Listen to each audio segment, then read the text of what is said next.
All right, we'll go ahead and get started. Hey guys, how are you all? Councilmember. I obviously know that we don't have a quorum, Ms. Spears, but this is a rescheduled meeting from last week, which I know was tough to get on people's schedules, but last week, of course, we had that severe weather come in right as like our meeting was about to start, so we had to reschedule it.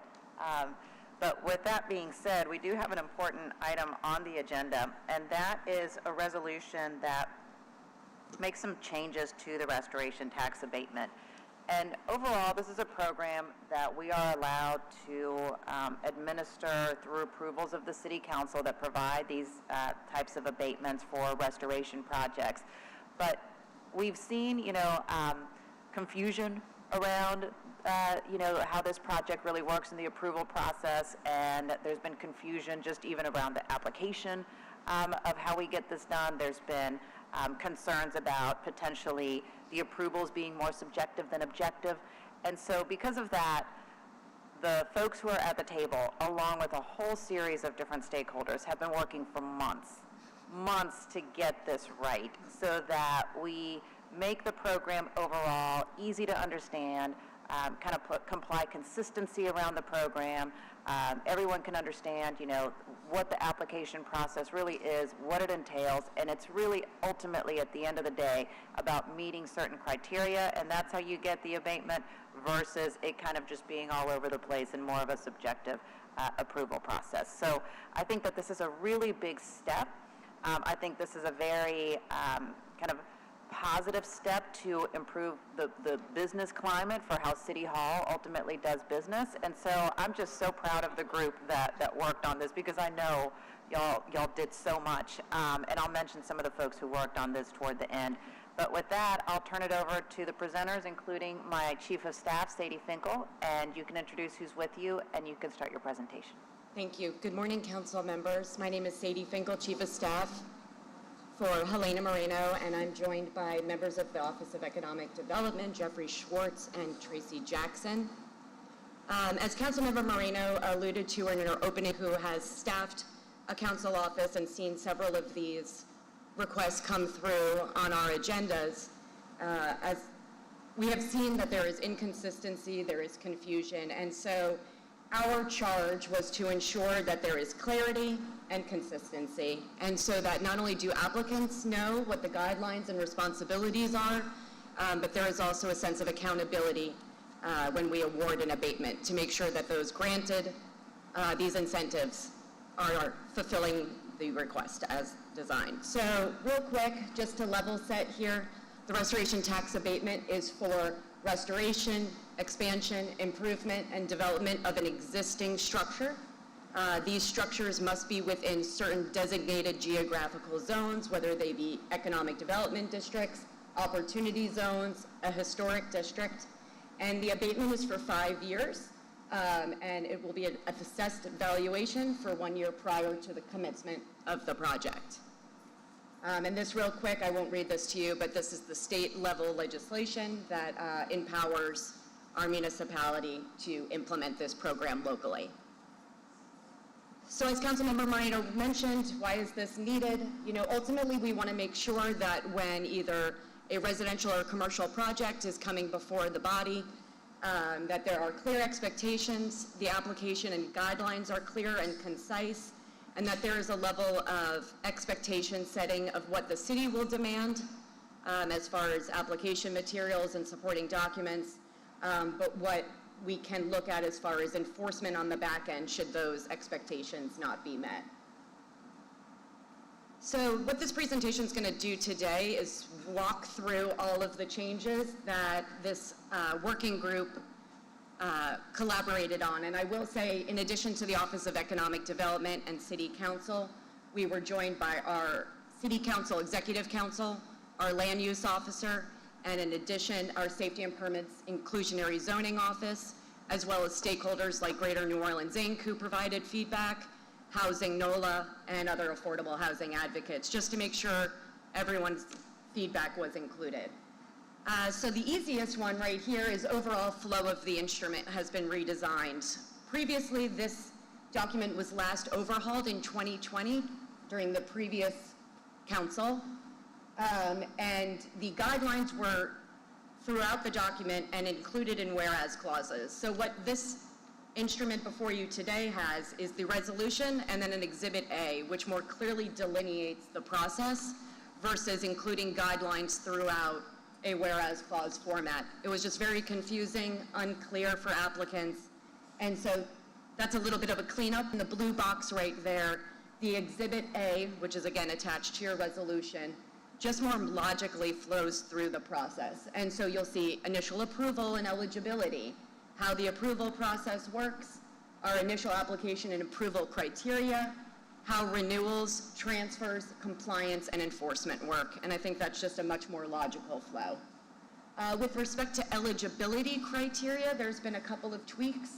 Number one, we've aligned with the state level requirements. Previously, we diverged from what the state required. Initially, the state only requires that an initial a notice of application has been filed. We requiring not only notice, but the full application to be filed. So what you'll see here is alignment with those state requirements and language broad enough should there be any changes at the state level, we're in automatic compliance there. Second, under eligibility is it better defines the difference between residential and commercial projects.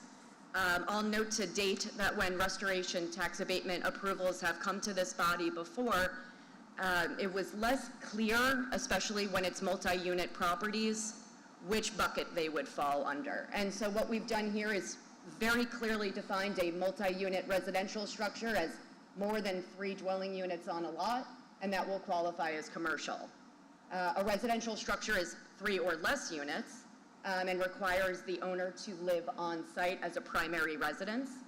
And then 3, we've just very clearly delineated commercial use to allow for better review and assessment of the project. And what we're focusing on here is the use of the property. The next change here is prohibitions of STRs.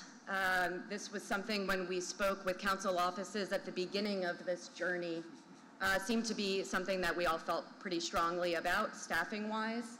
And I think it indicates, again, that these projects are meant to be restorative, create new opportunities, and get something back into commerce.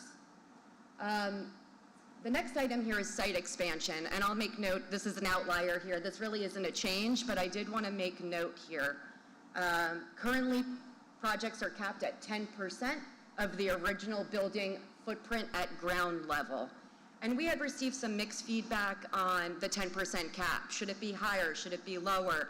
Is there a way that we could incentivize affordable housing developments in these targeted zones? And I'll let Jeff and Tracy chime in a little bit here.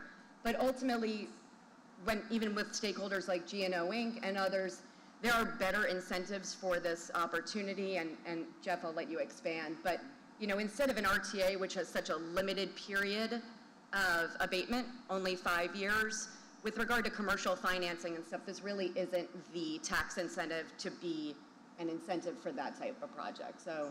That's right. Thank you, Ms. Finkel, and absolutely thank you, council members and staff for what has been a great process. We can elaborate on that in a little bit.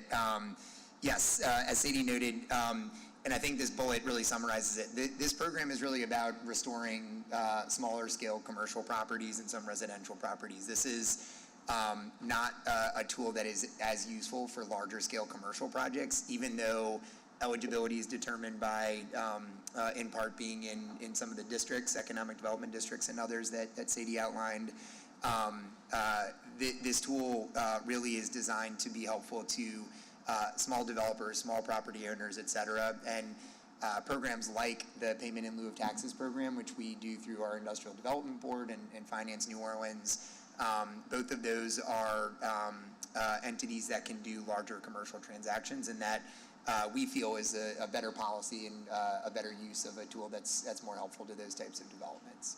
And let me just add to, whether it's Sadie or Jeff, also, we looked at potentially increasing that cap to 25% for affordable housing, thinking it could be utilized as a tool. But explain a little bit about the feedback you received from, Housing NOLA, other advocates about why that actually wasn't going to be really workable or necessary. Mm-hmm. Sure. So we reached out to Housing NOLA, and while they, acknowledged that, any type of incentive could be beneficial, they were really not seeing these types of applications for restoration tax abatements within the realm of affordable housing projects, number one. And that sort of was also echoed by Greater New Orleans, Inc. We further looked at it with our council land use officer as well as the inclusionary zoning office. And we will get to other affordable housing components here shortly, but ultimately with the restrictions on sort of what the scope of the original intent of the abatement is, plus just generally not seeing this in lieu of other incentive tracks. Yep. This just didn't seem like a good fit ultimately once we engaged everyone. And ultimately, because financially it didn't make sense because Yeah. it's only a 5-year abatement. 5-year, and generally, we discourage renewals because, again, it has to be a whole separate scope of work, which we'll get to later in the presentation. But again, yes, that limited 5-year period just really doesn't make much sense. Got it. Thank you. That's right. And then the next item is an easy one, but something we felt needed a finer point on in the legislation, and that's just general compliance with the CZO and requiring that all permits be obtained prior to undertaking the work of the project. Very straightforward. It's a good bar to clear. And then determination of eligibility. So when applicants come through the RTA process, it goes through the Office of Economic Development for an early on determination of eligibility. And that includes things like it's located in one of the economic, historic, or opportunity zones, that it is no STRs, that there is no gaming on site, that the property taxes on the site have been paid, et cetera. And these are very fact-based determinations with regard to eligibility to move forward in the application process. But we did feel, again, for transparency and clarity, it was important for applicants to be notified directly that they were deemed eligible or deemed ineligible. And so this line item here requires the Office of Economic Development to make direct outreach when their application has been reviewed. If I can jump in just very quickly, Sadie, I think this is also something, so I don't want to steal anybody's thunder, but I do want to thank Mr. Swensick, in addition to Tracy, who I think we've certainly cleared over a year of actually working on this. And honestly, Tracy, thank you. Yes. Yeah. I mean, She's getting, Tracy is, if anybody doesn't know at home or in the audience here, Tracy is our Economic Development Office's longstanding incentive programs administrator. And so every developer, every small business owner, every homeowner who reaches out about this program interacts with Tracy. So there's a huge amount of not only expertise that she brings to bear, but it's a lot of hand-holding. These are things that, AI is not coming for Tracy's job. There's nothing that can replace what Tracy does for the city. And I think this eligibility framework that we've introduced to this resolution is extremely helpful, because a lot of times, both for you all as council members, when these ultimately come to you all and you are trying to understand what the committee recommendation is saying, it's rarely are these totally black and white. Sometimes they are. But also on the administrative side, on Tracy's behalf, there are a lot of criteria that programs should just be meeting. These should be things that if you are going to get this public investment in your project, however large or small, you should be meeting these kind of gating criteria before we even consider some of the other elements. And so I think this is going to be extremely helpful, not only on the administrative side, but also for council members as you all get these, coming up in your districts.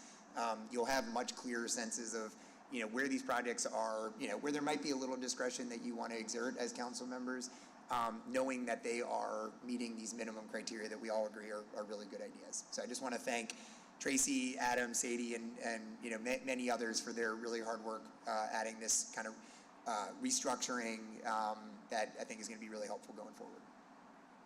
great. So the next slide. Yeah, I had pressed my button. Yeah.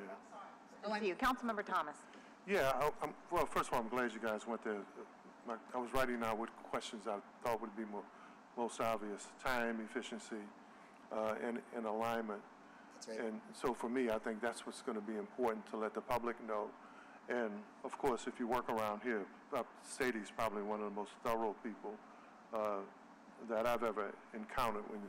So the partnership to me with the administration is good. The only thing that I would say is that it would seem to me that administratively, these things should probably be kicked off in a lot of different areas with a lot of different programs. Because if we could have better time and efficiency and better alignment in a lot of different areas, maybe we could learn something from this to take a look at some other possible areas. And, you know, I would hope that the administration would be, I don't want to say, how do I phrase this? I'm a little more diplomatic. A little more proactive in areas where you need policy help and experts like Sadie to help with delivery.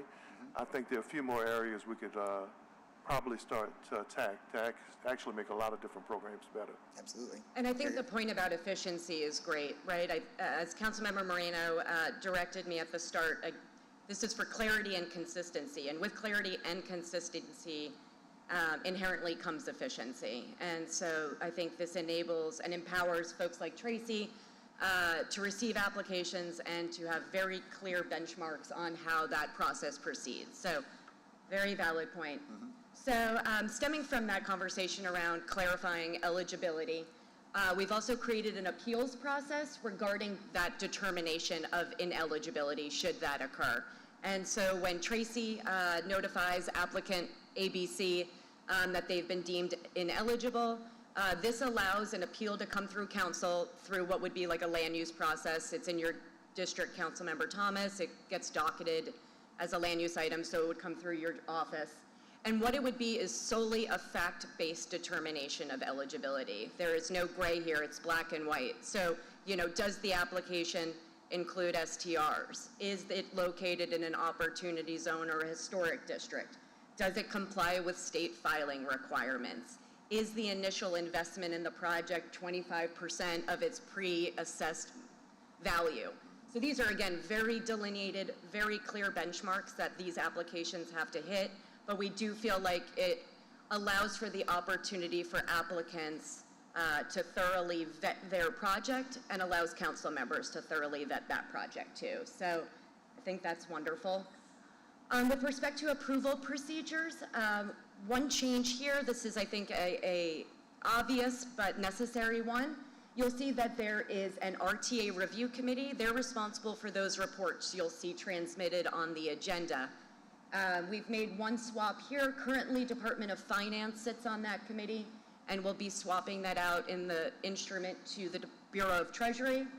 The main reason there is Treasury is responsible for accurate billing, collecting and dispersing ad valorem taxes. So I think that's pretty much it. Yep. But I did want to also highlight, while that's the only specific change, the membership of that committee. So council members have a better idea of who is reviewing these projects, who's voting, who's providing feedback. And so that's going to be the CAO, Economic Development, of course, the Law Department, HDLC, because again, these are in historic districts, oftentimes, the Office of Supplier Diversity, which I think is critical to ensure that our DBE programs and DBE Insight is included.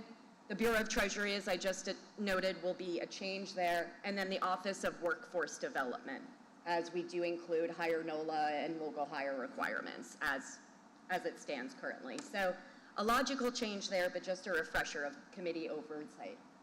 And then as Councilmember Thomas and I were just discussing, how items will appear on the agenda. These will be transmitted as a communication and shall be transmitted as like land use items for scheduling and agenda notification purposes.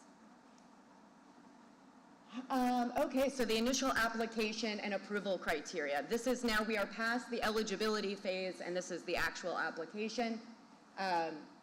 Obviously, what we are hoping here by providing a tax abatement is that not only are we putting a property back into commerce, but that we are adding to the useful life of these properties. And so we require that any improvements made extend the useful life by 20 years.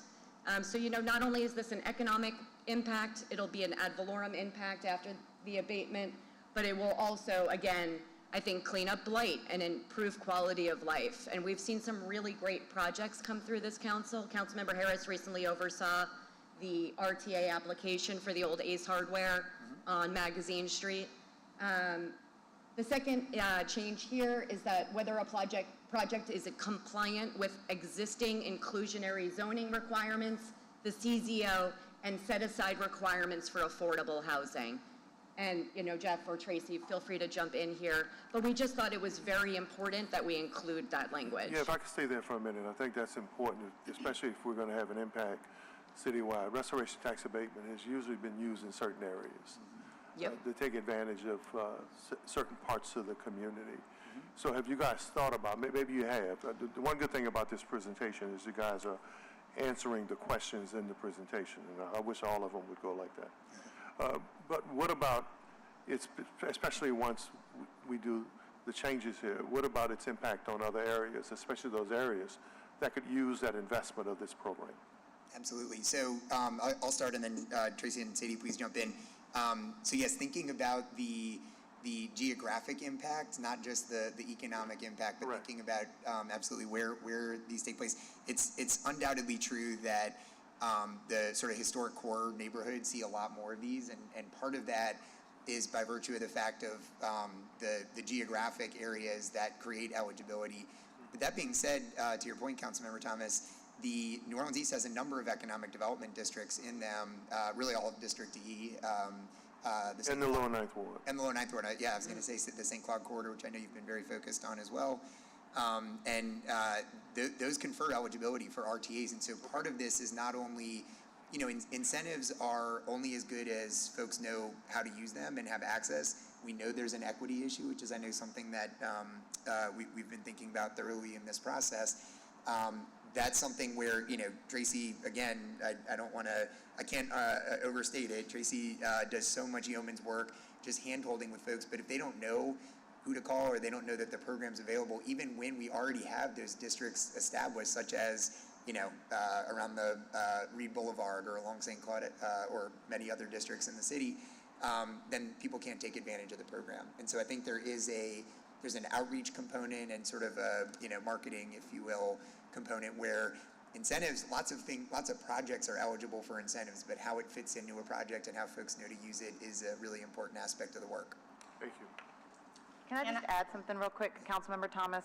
And I think your point is so valid, because it's like, so often we get asked, what are y'all doing for economic development? What are you doing, to help restoration of properties? And yet here we are doing something good, and you see there's no members of the media here, nothing. There was somebody here, but they were like, oh, this is not a story that we're interested in. And so, this is something that's positive, where we really would like to get the news out. And sure enough, we'll send out a news release and things like that. But I'm hoping that this does get coverage so that people are aware of this specific type of program. Very positive. Yep, here. Tracy. And just to kind of add on to that, I think the way in which we have been having conversations around just creating more awareness about the program is, once we have promulgated these rules, we'll be working with our interoffice business service rep, Margaret McGee, who actually does business information sessions. So what we plan to do is basically doing a big push to kind of get the word out in terms of the new rules, as well as try to engage folks that may not necessarily be aware of this. Yeah, and I think that's important. Just come to mind, I'm thinking of people like Wardell Bourgeois, Malika Honore, Larry Morrow, Stephen Kennedy, the Richard guy, however pronounces his name. Yeah. I think it would be great, especially those young African American men and women. Even it really you don't have to be a particular race. I mean, there are smaller groups, potential developers, that if they're educated about this, could take advantage of it. So yeah, I like that. Thank you. And also, I think important, too, to get it out to, the Chamber, the Black Chamber, groups like United Way, who are helping, get out different incentive programs out, and Urban League, things like that, too. I think would be great partnerships to get the word out, too. Great ideas. Great.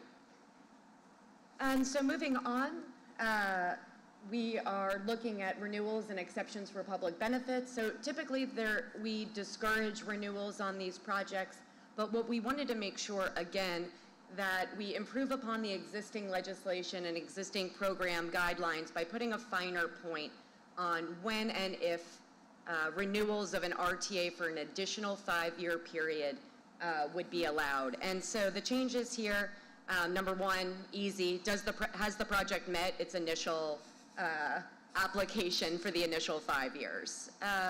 Number two, was the residential project in compliance with the CZO and all affordability requirements if applicable? And it adds additional approval criteria. Does it provide an additional economic development benefit? Is there a new scope of work? These are not meant to be repairs. These are not meant to be, we didn't finish the project. This is meant to be an entirely new scope of work to justify continued abatement. And so, you know, as always, we are trying to make this as black and white as possible, but we do want to allow for any specific unique considerations. And I'm not sure if y'all have any examples of what, you know, we've seen in the past. But, you know, ultimately, we just want to make sure that any economic benefits, any social benefits are included in those project renewals, that we have a thorough scope. So it's a much more delineated process and a lot more clarity there. Here's a big one, and I'm definitely going to let Jeff jump into historically speaking here, but one major piece of feedback we received from developers is that there was a limit on transfers of RTAs when a property is sold. And that restriction, it was only allowed for hotel motels. And so, you know, I think that was a bit of a historical layover, and I'll let Jeff get into that. But what we've done here is expand that right and privilege to all RTA holders, except in the case of condominiums, because it is a little bit more layered of a process.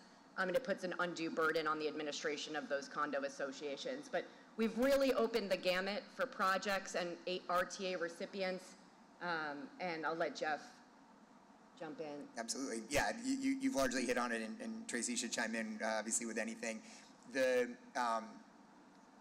similar to the previous discussion we just had, RTAs previously were only allowed to be transferred. So in that 5-year window of time while the abatement was in effect, the only property type that was allowed to transfer it, aka going through a sale, was a hotel. And, you know, that is, there's no really good policy basis for doing that. It I think, is very reflective of a post-Katrina period when we saw a hotel boom. And there were lots of requests around that, but I think that was a very ad hoc solution that was logically inconsistent and didn't really map to our policy goals per the previous discussion we just had. And so, you know, I think for us, it was either don't allow transfers, which is, I think, not very pragmatic in terms of knowing how real estate works and economic development works, or opening it up to, you know, if a project is worth investing in with public dollars to do an abatement, then we should allow a transfer for everybody. And so I think it's logically much more consistent from a policy perspective. It still achieves all of our goals, and again, just makes it so that we're not being inconsistent in how we allow certain types of projects or developers benefit from this program. Any additions? I think y'all pretty much covered it. I mean, once again, like in terms of transfers, this language was built in way back in 2011, Yep. based upon like the uptick of hotel developments at the time. And the administration decided that there, you know, in terms of the detrimental need to maintain just the functionality of these properties, that it should be extended to only hotels. They couldn't necessarily extend it to any commercial anything beyond commercial projects, is based upon the fact that they couldn't see in terms of the benefit towards residential, I guess, and I lost my train of thought. The good news is, you know, anyone receiving a transfer, you know, obviously has to comply with the requirements, the benchmarks, and what the RTA was provided and approved for. So, you know, certainly there will be a level of accountability that transfer should an RTA move from me to someone like Tracy. And so she'll still be accountable to uphold the initial application. And I think that's both straightforward and imperative. Yes, and it should be noted that There you go. upon that initial transfer, that applicant would not be eligible for renewal. Right. Good point. And then finally, we have enforcement. We think it's imperative that when the city awards this type of incentive, that does yield public benefit, that there is some accountability required on behalf of the recipients. And so essentially what this does is just make it clear that we can pursue all available legal remedies, which includes a laundry list of institution of state enforcement proceedings, filing of a suit for specific performance on the contract, injunctive relief for damages, or rescission of the abatement and disgorgement of any tax monies that otherwise would have been payable during the period of abatement. And I think, Sadie, I think what's so interesting as we started to go through this process is that we had really no enforcement provision in the past. Which to me was like, wait, how did we not have that, you know? I'm sorry, Councilmember Thomas. No, I think that's a good point, especially because what I'd like to know is if we're talking about alignment with the state, right? So what does that mean for enforcement? Because if you're talking to me, I want to keep the state out of as much of our business as possible if there's not any alignment. Yep. But if there's alignment, what does that mean in terms of enforcement? So I can speak to that. So although it wasn't in the current resolution as it relates to enforcement, the state rules actually did have an enforcement piece. So in terms of our alignment now, when we see that, when we get word back from our stakeholders or internally that there is some type of violation, some misrepresentation of the existing contract, then we will do a 30-day investigation in terms of, you know, what the findings are, and then provided that those violations have not been remedied, then there will be a written complaint that will be submitted to the Board of Commerce and Industry. And especially because that set up a red flag for me potentially, especially given our home rule charter. And in many cases, the state is not acting like a partner but a predator in a lot of areas where we would want them to be a partner. So, and I think alignment is good in terms of programs like this, but how does that open the door for them, and what does that mean in terms of them respecting our home rule charter? Yeah, that boundary. Yeah, absolutely. It's a great question. One quick note. We have 3 abatement programs in the city. There are 3 ways that a tax abatement can happen in the city. One of them is the restoration tax abatement. The other is the industrial tax exemption, and the third is payments in lieu of taxes. What is I think essential to note is that both the RTA and the ITEP programs are actually state programs. And to your point, Councilmember Thomas, they are very funny programs whereby the state is essentially enabling a project to abate local ad valorem taxes. And so that's a very funny arrangement, unlike pilots, whose decisions are at the local level. And so, you know, these are invaluable incentives when used properly, the RTA and the ITEP are. But to your point, what I think is so great, and I think to both of your points, Council Members Thomas and Moreno, is that, you know, having local enforcement whereby that's actually initiated by the city. And I think on a practical level, the state is not operating on a granular level with these projects. They essentially receive the applications at Board of Commerce and Industry, pass it down. Tracy, you know, administers really the whole program on behalf of the administration. And then it, you know, the final approval gets transmitted back up to BCNI at the state level. Similarly, all of the enforcement, to answer your question, would be initiated at the local level. Even though those administrative code enforcement provisions exist at the state, I don't think there's ever been an example where the state has initiated enforcement proceedings without the city being involved. And so I think we got a new state now. We do. So I think to explicitly spell these out. To your point about home rule charter, we now have these guidelines, and we would expect that all of our partners, including the state, to abide by these regulations. Thank you. And I think what's important to note there is that we are retaining the annual reporting requirement, which really helps the Office of Economic Development keep track of compliance year to year during the period of abatement. And I think not only does that create a record of compliance or failure to comply, but this is not something that could be done, A, without a period of investigation, but also in light of previously submitted compliance reports. So I think that there is a way for intervention to still occur, remediation to occur, and then, you know, should we need to proceed, a level of enforcement mechanisms baked in. So Yeah, great point.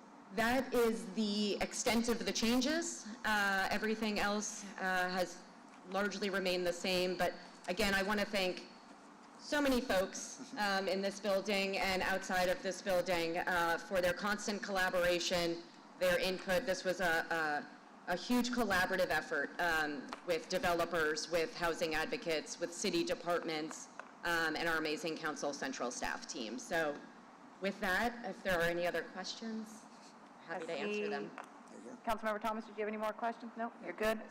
Well, once again, I just want to say thank you. And look, I always explain to you all, it's like, I want you to get this right, and I appreciate all the work that you put into this. I know it took about a year to get done, but I wanted to make sure that we really, covered all of our bases, that you all talked to all the different stakeholders, who you needed to involve in this whole process, and that the administration and council offices worked really hand in hand to get this right, that we really heard from the district council members as to what they were looking to do. And Tracy, I just so appreciate you, because you really were like the one kind of leading this, and with Sadie, and making sure that what we were creating was something that would be workable for the Office of Economic Development. So really appreciate all that you did as well.